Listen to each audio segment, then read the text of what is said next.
Operation सिंदूर पर PM Modi ने संसद में लंबा चौड़ा भाषण दिया। 1 घंटे 42 मिनट तक वो बोले। वो ट्रंप से लेकर पाकिस्तान, विदेश नीति, नेहरू, पीओके सब पर बात की। लेकिन सवाल ये उठ रहे हैं कि पीएम मोदी ने अपने भाषण में पहलगाम हमले में मारे गए लोगों को याद नहीं किया, उनका नाम नहीं लिया। ये सवाल उस हमले में शहीद हुए शुभम द्विवेदी की पत्नी ऐशन्या द्विवेदी उठा रही हैं। शुभम द्विवेदी की पत्नी का कहना है कि वो इस बात से दुखी हैं कि पीएम मोदी ने उन पीड़ितों के लिए कुछ नहीं कहा जो इस आतंकी हमले का शिकार हुए। शुभम द्विवेदी की पत्नी से जब पीएम मोदी के भाषण पर रिएक्शन लिया गया तो उन्होंने कहा कि मुझे इस चीज का दुख है कि आज मैं ये उम्मीद कर रही थी कि प्रधानमंत्री उन 26 लोगों की बात करेंगे, उन 26 लोगों के सम्मान में कुछ तो बोलेंगे, लेकिन ये नहीं बोला। इस चीज का मुझे दुख है।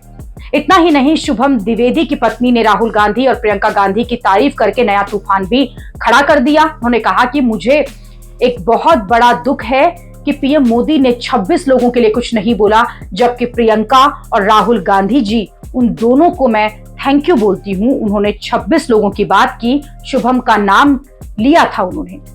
दरअसल संसद में प्रियंका गांधी ने शुभम द्विवेदी का नाम लिया था। प्रियंका गांधी ने सभी पीड़ितों के नाम लिए थे।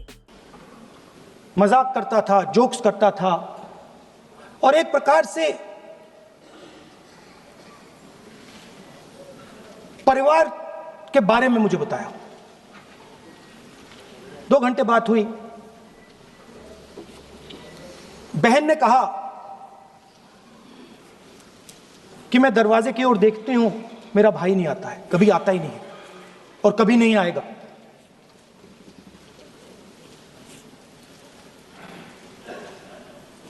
उसके बाद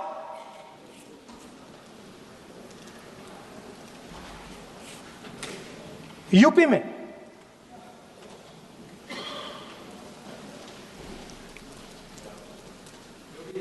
दूसरे परिवार से मिला।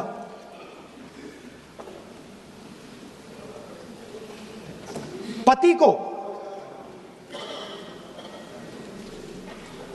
को बीबी के सामने, वो काउंटर पे कुछ खरीद रहा था, बीबी के सामने गोली मारी। दर्द होता है, हर हिंदुस्तानी को दुख होता है, दर्द होता है। दूसरी तरफ राहुल गांधी ने भी शुभम द्विवेदी के परिवार से जो मुलाकात हुई थी उसका जिक्र किया था कि कश्मीर जाइए, जमीन खरीदिए, अब वहां अमन चैन है, शांति का वातावरण है। इसी बीच शुभम द्विवेदी, एक कानपुर के नौजवान, और उनके पूरे परिवार ने तय किया कि वो कश्मीर जाएंगे। शुभम द्विवेदी की 6 महीने पहले शादी हुई थी।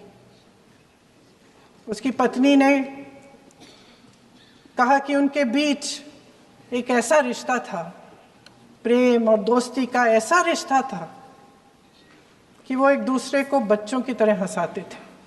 सोशल मीडिया पर एक वीडियो भी जारी है जिसमें पूरा परिवार एक साथ बैठा हुआ ताश खेल रहा है और ऐसे हंस रहे हैं कि उस वीडियो को देख के किसी का भी दिल टूट जाए कि इस परिवार को इस तरह से उजड़ने क्यों दिया हमने। शुभम द्विवेदी की पत्नी ने पीएम मोदी से भाषण पर जो निराशा जताई है और जो राहुल गांधी और प्रियंका गांधी की तारीफ की है, उससे वो बीजेपी और कांग्रेस की जो राजनीति है उसके बीच फंस गई। क्योंकि उधर कांग्रेस समर्थक उनके बयान को वायरल कर रहे हैं, तो दूसरी तरफ बीजेपी के समर्थक ये कहकर बवाल मचा रहे हैं कि पीएम मोदी ने तो 26 लोगों की मौत का बदला पाकिस्तान से लिया। पीएम मोदी अपने भाषण में भी कई बार 26 लोगों का जिक्र करते दिखे।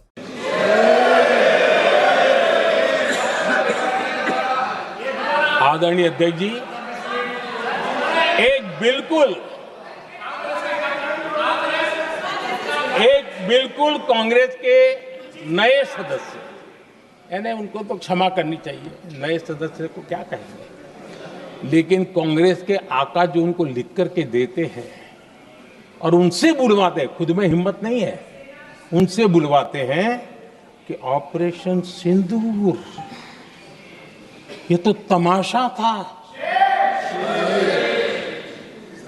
ये आतंकवादियों ने जिन 26 लोगों को मौत के घाट उतारा था ना, उस भयंकर क्रूर घटना पर ये तेजाब छिड़कने वाला पाप है।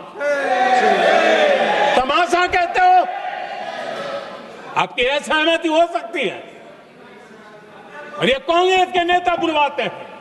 बीजेपी समर्थक अब शुभम द्विवेदी की पत्नी को टारगेट कर रहे हैं। ये आरोप लगा रहे हैं कि वो राजनीति कर रही हैं, कांग्रेस की दी हुई स्क्रिप्ट पढ़ रही हैं। यानी अब शुभम द्विवेदी जो शहीद हैं, उनकी पत्नी के बयान पर नया घमासान शुरू हो गया है।